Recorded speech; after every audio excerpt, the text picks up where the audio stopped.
早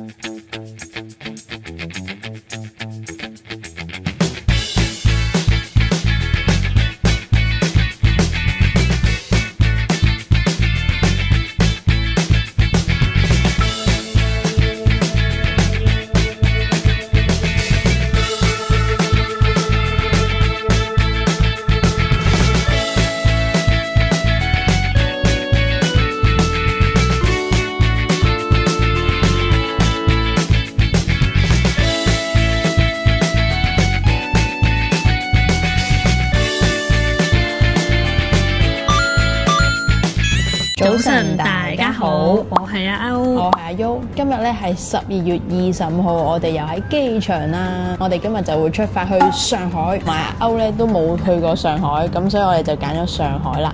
咁我哋今日咧其實係10.9機啦，咁咧但係機場咧係超級多人啊，特別係國泰嗰條龍咧，哇長到不得了。咁所以大家咧如果喺公眾假期去旅行嘅時候咧，就記得要預早多少少時間去 check in 啦。同埋咧今日唔知點解聖誕節，但係國泰嘅上海機票咧都唔係話好貴，所以我哋就最後揀咗係坐國泰航空咯。咁我哋今次去上海咧，除咗我同阿歐之外咧，其實咧仲有一啲團友咧已經出發咗去上海噶啦。咁所以我哋而家就即刻去上海會合佢哋。我哋坐咗2個幾鐘頭飛機咧，終於嚟到上海啦！咁我哋咧一到埗咧，其實過關嘅時間係非常之快嘅，最多時間咧就係等行李啦。係啦，咁我哋一拎完行李之後咧，我哋就即刻 call 車出市區啦。咁其實咧嚟呢一個上海出市區嘅方法咧係有3種嘅。第一種方法咧就係好似我哋咁樣啦 call 車啦，而第2個方法咧就係可以坐磁浮列車，第3個方法咧就係坐地鐵嘅。但係因為其實我哋行李咧都唔少啦，同埋又唔想搬嚟搬去，所以最後就揀咗最冇大志嘅 call 的士啦。咁啊 call 的士咧都有啲方法㗎喎，除咗可以喺 WeChat 嘅滴滴出行嗰度 call 之外咧，亦都可以喺高德嗰度 call 車嘅。咁兩邊個價錢咧都會有唔同啦。咁高德咧今日咧我哋好似睇係平少少，所以我哋就揀咗高德啦。係啦。咁我哋由機場出去市區嘅價錢呢，就係113蚊左右嘅，咁就大家可以睇下嗰一日呢塞唔塞車，而去決定你想出市區嘅方法啦。咁我哋呢而家就會即刻去酒店嗰度 check in 放低行李先噶啦。咁啊陣間酒店再見。喺開啟旅程之前，記得 subscribe 我哋 YouTube channel， 順便 follow 埋我哋 IG， 睇下平時我哋啲開箱片啊。Hello， 又係歐歐同你 room tour 嘅時候啦。首先入到嚟咧，就見到我嘅右手邊咧，佢就會有一啲洗面嘅台啦，同埋有一個化妝嘅鏡子嘅。咁然後佢嘅隔離咧就會有水啦、茶啦，同埋有個水煲俾你嘅。咁另外咧，當你 check in 嘅時候咧，佢就會俾牙刷啦同埋梳你嘅。咁另外我嘅右手邊啊，咁咧佢就會係廁所啦，同埋有個沖涼嘅地方嘅。咁咧整體個環境睇落去咧都幾靚。咁喺咧入邊咧睡房嘅位置咧就係噔噔喺呢一度啦。咁其實佢張床咧都係好大下噶，係應該都係 queen size 嚟嘅。係啦，咁啊成個人瞓落去咧係都冇問題嘅。咁咧同埋咧佢嘅枕頭咧其實係可以換嘅喎。嗱，佢而家咧配置咗2個枕頭俾你啦。佢係一般嘅棉花嘅枕頭啦，但係咧其實你可以選擇換咧就打落去俾佢啦。乳膠枕、兒童嘅決明子枕啦、喬密枕。咁咧我就冇乜所謂嘅，所以咧我就應該唔會換啦。但如果咧有需要嘅朋友咧都可以係啦換嘅。咁另外咧呢一間房咧係冇窗嘅房嚟嘅，所以咧佢都做咗一個假嘅遠景俾我哋去欣賞嘅，睇落去咧都 OK 舒適嘅。好啦，咁頭先我哋咧都講到我哋咧有朋友已經入住咗呢一間酒店噶啦，咁我哋即刻去佢嗰間房度突擊一下。嗱，我哋而家即刻入去佢間房度參觀下啦。Hello， 我哋嚟參觀你間房啦。係佢呢間房咧就係有窗嘅房間嚟嘅，咁咧相對上就氣嗰啲溫度會好啲嘅，冇咁焗嘅，亦都可以開窗。我見到佢可以開窗，同埋哇，你呢個風景幾靚喎，有啲紅磚屋嘅喎出邊，幾寫意喎呢間房。雖然呢間房細少少，哇係喎，好靚喎真係，有蘋果樹喎。好啦，我哋頭先拍完個 room tour 俾大家之後咧，我哋就出發去食嘢啦。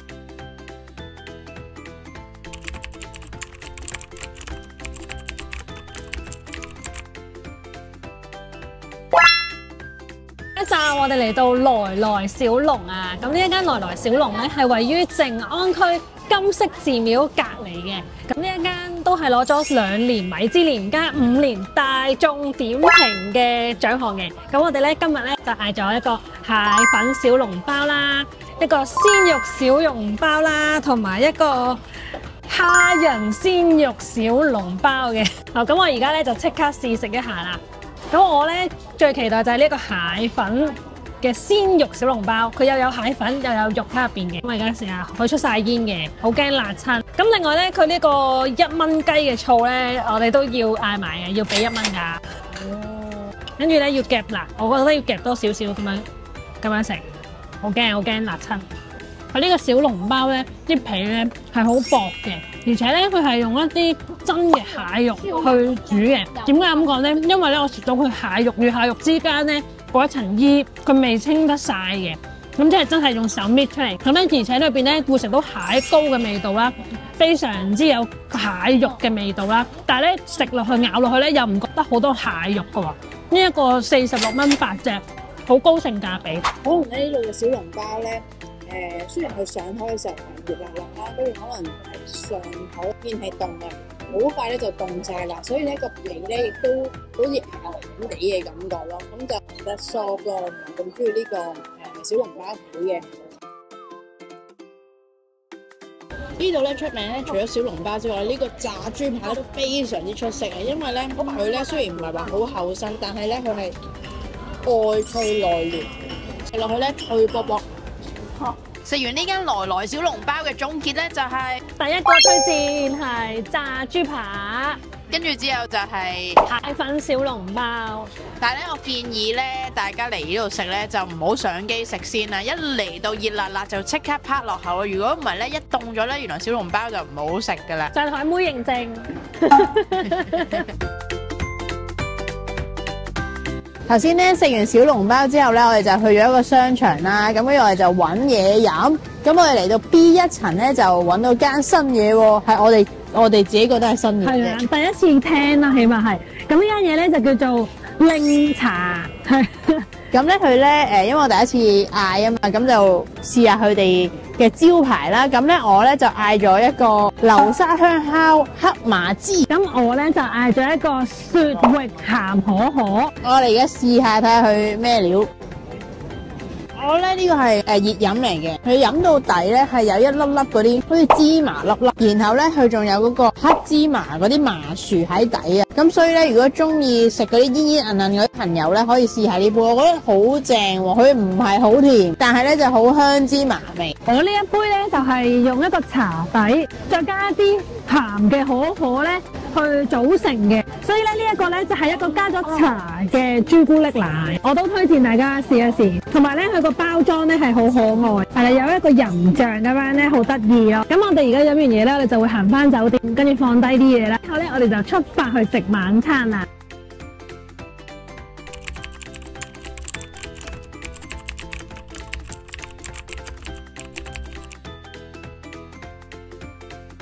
買完杯嘢飲咧，就行翻酒店啦。咁我哋就 call 車啦，就去咗一個新嘅地方，叫做盤龍天地啊！咁咧，我哋入邊咧好靚嘅喎，呢笪地方又有啲小橋流水啦。跟住而家因為適逢呢個聖誕節咧，佢有好多裝飾，亦都有一個小嘅市集喺入邊，咁所以都幾熱鬧嘅。但係咧，因為呢一度咧同市區咧都有一段距離啦，有人氣，但係又未去到好多人嘅感覺，咁所以我覺得呢度幾好。係啦，咁我哋今次揀咗呢一間咧就叫做後火鍋咧，係食重慶火鍋嘅。咁我哋咧就首先喺大眾點評嗰度攞定飛啦，咁然後咧而家就喺度等啦。我哋咧而家入咗去後火鍋啦，咁今日咧我哋嚟到呢度就嗌咗個鴛鴦嘅湯底啊。係啊，咁因為咧都驚辣啊，所以就嗌咗番茄加麻辣湯底。我想講咧，入到嚟後火鍋咧，咁佢俾咗一個圍裙俾我哋咧，費事又整污咗件衫啦。但係我發覺自己着完呢個圍裙之後咧，我好似喺度做咁樣。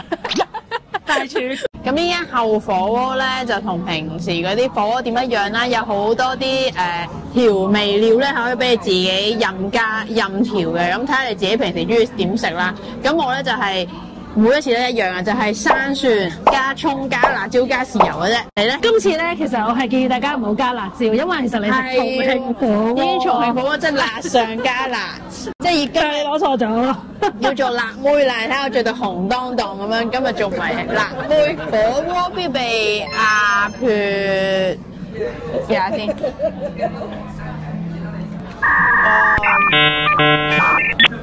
咩？真係聞落去都已經覺得辣。試下啲牛肉先。哇！真係搞唔掂，搞唔掂。而家已經不停係想流鼻水啦。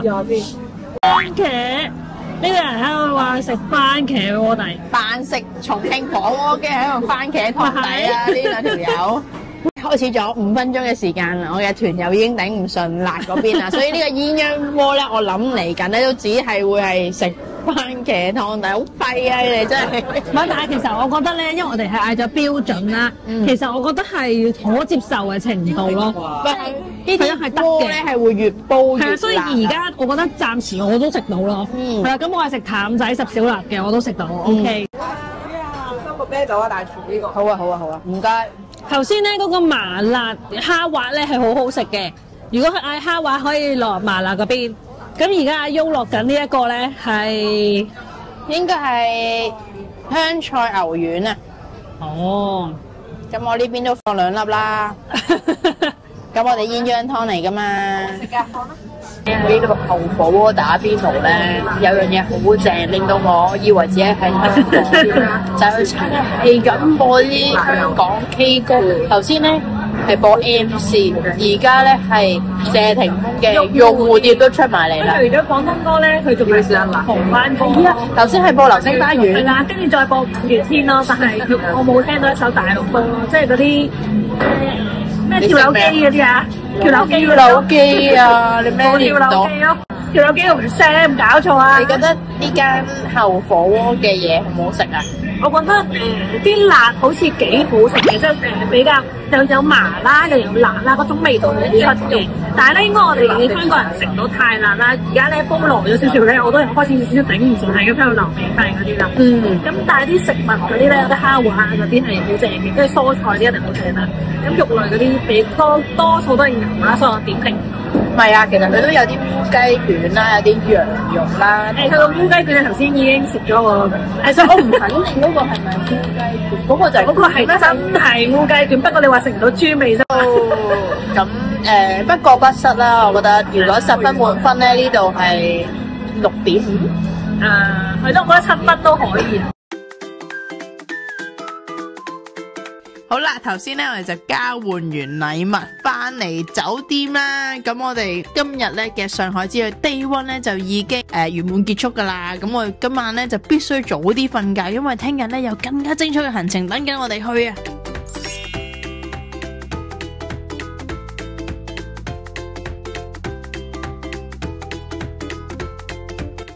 今日係我哋行程嘅第2日，咁我哋一早咧就已經出發咗啦，8點鐘出發。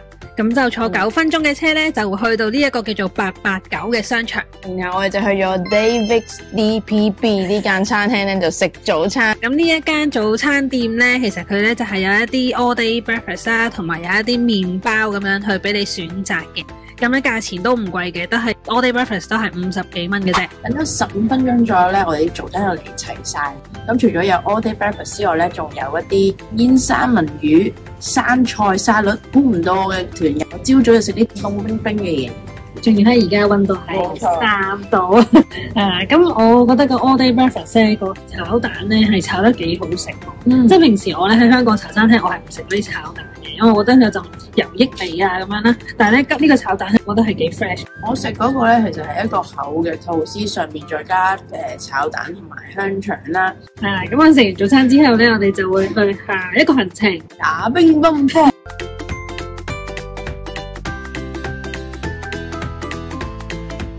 嚟到呢一間叫做 Superman 嘅乒乓球館啦。咁呢一個呢，就唔係淨係得間乒乓球館咁簡單㗎，佢呢係連埋呢一間 cafe 一齊開設嘅，係由呢一個許恩去開辦呢一個球館嘅，所以呢，你會見到呢，我哋後邊嗰啲牆壁呢都會有佢嘅肖像啦。咁呢一度呢，一共呢就有8張台嘅，咁然後仲有一間 VIP 房添。今次呢，我哋呢就喺上網WeChat 嗰度呢，就一早就預訂咗張台啦。咁一張台呢，就係平日嘅話呢，係80蚊人民幣1個鐘頭嘅。好啦，咁我哋而家即刻呢，就去睇下我哋嘅隊員係訓練成點啦。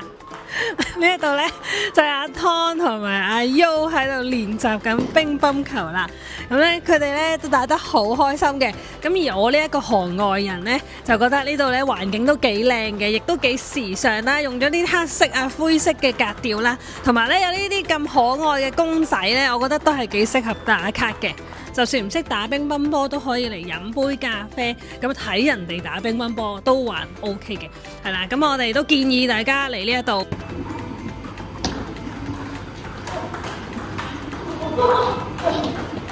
今次咧嚟上海旅行好開心咧，可以去到許恩嗰間乒乓球館度打下乒乓波啦。咁我覺得咧，上海嘅乒乓球館咧都個設計上都比深圳咧略勝一籌，即係好有設計感咯。你係 feel 到佢係用咗好多心機咧去打造一間咧咖啡乒乓球館。打波嗰啲波台又靚啦，個地下咧都好緊要噶嘛。如果你都係同我一樣打乒乓波嘅話，都知道個地咧有陣時有啲地方係好跣腳咧，打起波上嚟真係唔得，會屈親。咁佢呢嗰個地下呢就非常之好啦。咁同埋呢好開心呢，我哋去到嘅時候呢，仲撞到一個香港嘅乒乓波打乒乓波嘅小朋友。咁我哋呢都約去同佢打咗一場雙打嘅比賽啦。咁小朋友都非常之好波。咁呢都知道香港原來真係好多小朋友打波咯。所以呢，如果你都係咁中意打乒乓波，而你又去上海玩嘅話呢，都不妨可以去下許恩呢間乒乓球館。不過要注意，如果你係想買許恩嘅周邊呢，就千祈唔好去靜安店呢一間分店啊，因為嗰度呢係冇啲周邊商品賣嘅，你一定要去到總店嗰一間呢先至有得買嘅。總店位於上海浦東足球場地下，場地比較寬闊，場內設有多張乒乓球台。除咗可以預約教練陪打之外，亦有發球機可以自己練習。打咗一陣間就已經出咗成身汗啦。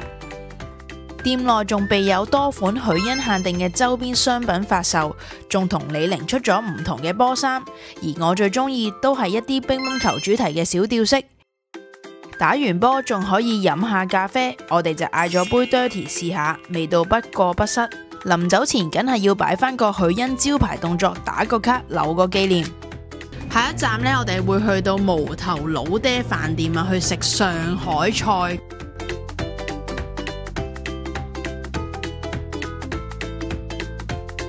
轉眼間咧，我哋已經嚟到咧，我哋食 lunch 嘅地方啦。咁我哋去咗無頭老爹飯店。係啦，咁呢度咧環境咧都唔差嘅，台咧我諗都有20張左右啦。咁咧我哋咧嘅朋友咧就已經預先咧就幫我哋攞咗位啦，所以咧我哋一嚟到就有位坐啦。咁同埋咧佢哋都幫手嗌咗嘢食喎，嗌咗5款。第一款咧就係老爹黑松露紅燒肉拌飯。我哋一上台嘅時候咧，我見到啲紅燒肉嘅面頭咧係有好多黑松露醬啊，店員咧亦都會幫我咧親手將佢撈埋一齊。其實嗰個紅燒肉下邊咧仲有啲飯喺底嘅，再撈埋啲黑松露，我諗就咁聞落去都好香。一陣間試下咧，睇下好唔好食先。嗱，咁第二款咧就係鹹蛋黃肉條。鹹蛋黃肉條咧睇落個樣咧都係好金黃色嘅，我諗睇嗰個表面都係脆卜卜嗰啲。一陣間亦都試一試。然後第三款咧個名就叫做泡芙，咁呢一個咧就係上海嘅特色小食啦。咁咧其實佢係一啲麵筋嚟嘅，但係佢有個特別喎，就係佢面頭咧放咗啲芝士碎。咁我都冇食過咧放咗芝士碎嘅烤麩，咁啊都幾特別。咁我哋而家咧首先就試下呢個烤麩先，係啦，一人一嚿試下先。我哋未食過呢一類型嘅食物嘅。咦？佢有啲芝士碎喺面頭。好似食緊齋嗰啲滷味啊嘛。如果作為一個前菜咧，我覺得都 OK 嘅。前菜 OK 嘅，好啦，再食第二個啦。呢個咧就係頭先嘅鹹蛋黃肉條，哇，好熱喎！佢應該係啱啱炸起啊，鹹蛋黃豬扒啦，即係佢出面咧炸到好脆啦，跟住之後咧有啲鹹蛋黃嘅粉喺出邊咧，哇！呢個好食，我中意呢個。呢一個咧就係老爹黑松露紅燒肉拌飯。我諗呢度係有100個卡路里，我諗住成嚿拋落去。哇！呢個鹹蛋黃味真係好重。哇！呢個好好食啊！我覺得嗰啲肥肉咧，連埋嗰啲肉咧，入口係即係炸嘅。同埋佢咧啲黑松露味好香啊，都可以推介嘅呢個。作為一個澱粉人，我首先要試一啖飯。